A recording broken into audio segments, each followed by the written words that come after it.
Kisah misteri gaib. Mereka yang bertempur dengan jin ketika Rasulullah terbang dalam kisah Isra, Mi'raj, dengan mengendarai burak dengan diampingi oleh malaikat Jibril. Tiba-tiba beliau melihat ifrit dari bangsa jin yang mengejar beliau dengan semburan energi api. Setiap nabi menoleh beliau melihat ifrit itu terbang membuntuti untuk mencelakakan nabi dengan terus-menerus menyemburkan energi api dari peralatan obor yang di bawah jin ifrit itu. Kemudian Jibril berkata, "Tidakkah aku ajarkan kepada Anda beberapa kalimat? Jika Anda baca maka akan memadamkan apinya dan terbalik kepada wajahnya lalu dia binasa, hancur lebur." Kemudian Jibril memberitahukan doa tersebut kepada Rasulullah. Doanya, kalimat sempurna sakti, maksud, aku berlindung dengan wajah Allah yang maha mulia dan dengan kalimat-kalimat Allah yang sempurna yang tidak ada melampauinya segala kebaikan maupun keburukan dari kejahatan apa yang masuk ke dalam bumi dan apa yang keluar darinya dan dari kejahatan apa yang turun dari langit dan apa yang naik kepadanya. Dan dari kejahatan fitnah di malam dan siang hari dan dari kejahatan jalan-jalan di malam dan siang hari, kecuali suatu jalan yang dilalui dengan kebaikan, wahai yang maha penyayang, setelah Nabi Muhammad SAW membaca doa tersebut, maka jin ifrit yang membuntuti beliau jatuh tersungkur lalu binasa dan obornya padam. Hr. Bukhari.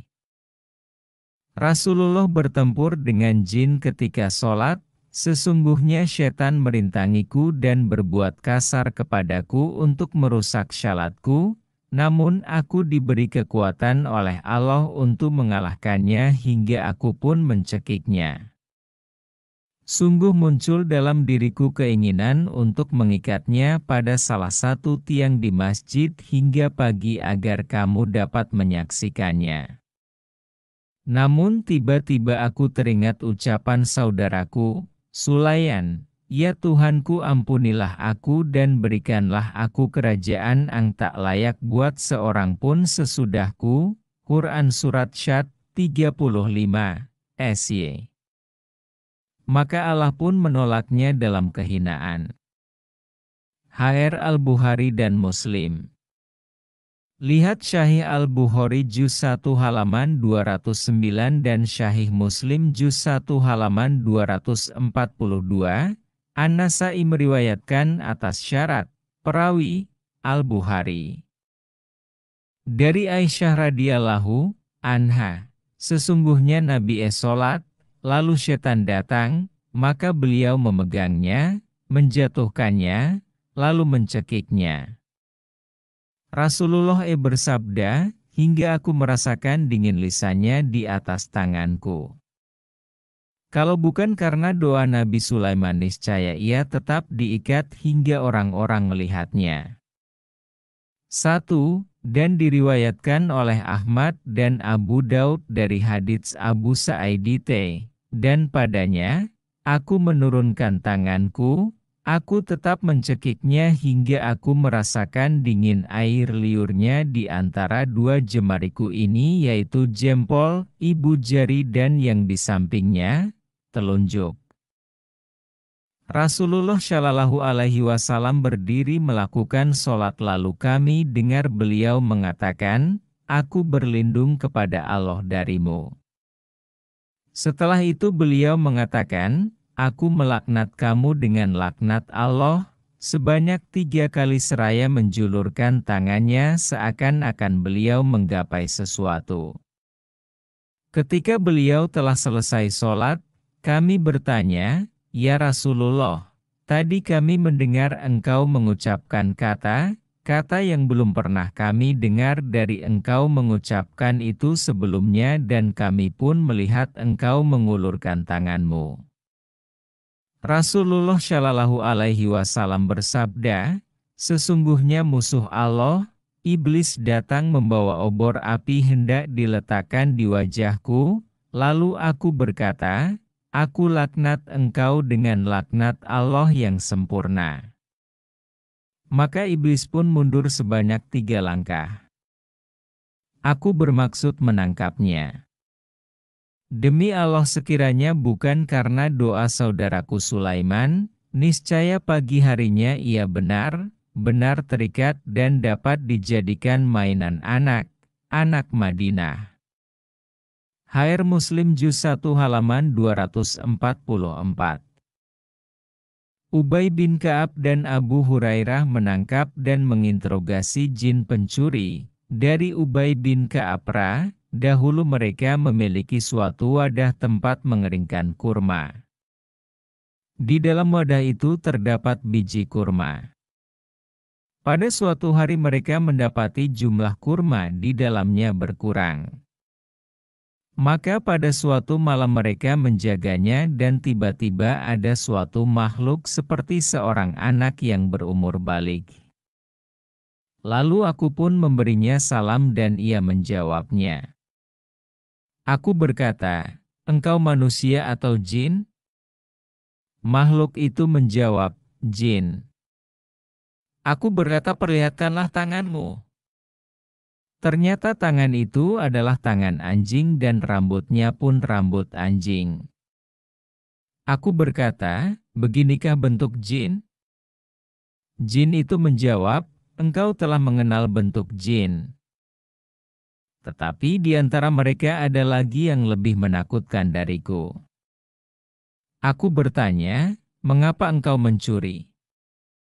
Jin itu menjawab, "Aku mendengar bahwa engkau adalah orang yang gemar bersedekah, karena itu, aku ingin mendapatkan sebagian dari makananmu." Aku bertanya, "Apa yang dapat menghalangi kalian, golongan jin, dari mengganggu kami?" Jin itu menjawab, "Ayat kursi." Setelah itu, aku pun meninggalkannya, dan keesokan harinya aku mendatangi Rasulullah Shallallahu Alaihi Wasallam dan menceritakan perihal tersebut. Lalu beliau Rasul bersabda, "Makhluk buruk berkata benar." HR Ibnu Hibban. Sahabat Nabi Shallallahu Alaihi Wasallam, Abu Hurairah, menceritakan bahwa ia ditugaskan oleh Rasulullah Shallallahu Alaihi Wasallam menjaga zakat pada bulan Ramadan. Pada suatu malam ia kedatangan seorang yang merangkak untuk mengambil makanan. Abu Hurairah menangkapnya sambil berkata, "Demi Allah, engkau pasti kubawa kepada Rasulullah Shallallahu Alaihi Wasallam." Yang ditangkap itu berkata, "Aku perlu dan aku mempunyai anak-anak, keluarga." Maka Abu Hurairah melepaskannya. Peristiwa serupa terulang, dan pada malam ketiganya Abu Hurairah berkeras membawanya kepada Rasulullah Shallallahu Alaihi Wasallam. Yang ditangkap itu mengimbau sambil mengajarkan kepada Abu Hurairah agar membaca ayat kursi sebelum tidur supaya terpelihara dari gangguan syaitan. Keesokan harinya Nabi Shallallahu Alaihi Wasallam bertanya kepada Abu Hurairah apa yang dialaminya semalam, dan setelah dijelaskannya, Nabi Shallallahu Alaihi Wasallam bersabda, "Sesungguhnya ia telah berucap benar kepadamu, walau sebenarnya dia pembohong. Tahukah engkau siapa yang engkau ajak berbicara sejak 3 malam?" "Tidak," jawab Abu Hurairah. Sabda Nabi Shallallahu Alaihi Wasallam, "Itulah syaitan." Kesimpulan yang dapat diambil dari kisah ini adalah 1. Jin dapat ditangkap, 2. Jin dapat menjadi pencuri di alam manusia, 3. Wujud jin sangat jelek, tangannya seperti anjing dan rambutnya pun seperti rambut anjing, 4. Ayat kursi bisa mengusir jin.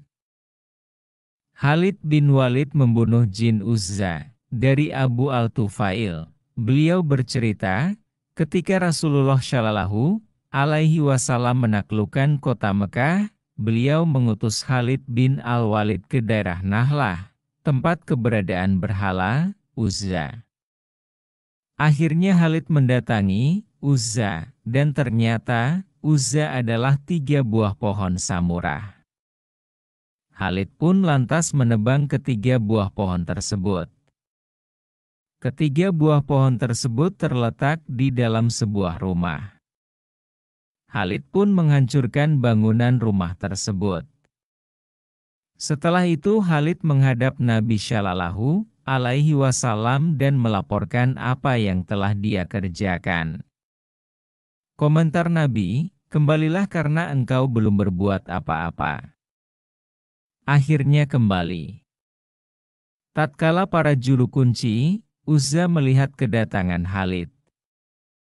Mereka menatap ke arah gunung yang ada di dekat lokasi sambil berteriak, "Wahai Uzza! Wahai Uzza!" Khalid akhirnya mendatangi puncak gunung. Ternyata, Uzza itu berbentuk perempuan telanjang yang mengurai rambutnya. Dia ketika itu sedang menuangkan debu ke atas kepalanya dengan menggunakan kedua telapak tangannya. Khalid pun menyabetkan pedang ke arah jin perempuan Uzza sehingga berhasil membunuhnya. Setelah itu Khalid kembali menemui Nabi dan melaporkan apa yang telah dia kerjakan. Komentar Nabi, nah, itu baru Uzza. HR An-Nasai, Sunan Kubrono 11547, Jilid 6 hal 474, terbitan Darul Kutub Ilmiah Beirut, cetakan pertama 1411 Haji. Kesimpulan yang dapat diambil dari kisah ini adalah: 1. Tuhan-Tuhan yang disembah selain Allah adalah jin. 2. Pohon-pohon yang dikeramatkan itu tempat tinggal jin. 3. Jin ada yang berjenis kelamin perempuan. 4. Manusia bisa membunuh jin dengan pedang. Ammar bin Yasir berkelahi dengan jin lalu membunuhnya. Al-Imam Baihaqi meriwayatkan sebuah hadits dari Al-Hasan, bahwasanya Ammar bin Yasir berkata, "Aku ikut bersama Rasulullah Shallallahu Alaihi Wasallam pernah memerangi jin dan manusia." Seseorang bertanya kepadanya tentang memerangi jin, dan Ammar bin Yasir menjawab, "Rasulullah Shallallahu Alaihi Wasallam mengirimku ke suatu sumur tempat beliau Shallallahu Alaihi Wasallam mengambil air. Lalu aku melihat setan dalam bentuknya. Dia menyerangku dan aku pun menyerangnya, sehingga kami terlibat dalam pergulatan. Suatu saat aku menghantam hidungnya dengan batu sekepalan tangan yang kutemukan." Nabi Shallallahu Alaihi Wasallam mengatakan, Ammar bertemu dengan setan di sumur, dan dia membunuhnya. Ketika aku kembali, Rasulullah Shallallahu Alaihi Wasallam bertanya kepadaku. Dan aku pun menceritakan apa yang ku alami. Saat itu Abu Hurairah berkata, Ammar bin Yasir mendapat pahala dari Allah dengan mengalahkan setan menurut ucapan Rasulullah Shallallahu Alaihi Wasallam. Kesimpulan yang dapat diambil dari kisah ini adalah: 1. Jin akan terluka jika dipukul dengan benda-benda alam manusia. 2. Jin bisa mati terbunuh oleh manusia. 3. Manusia bisa melihat jin pada keadaan tertentu.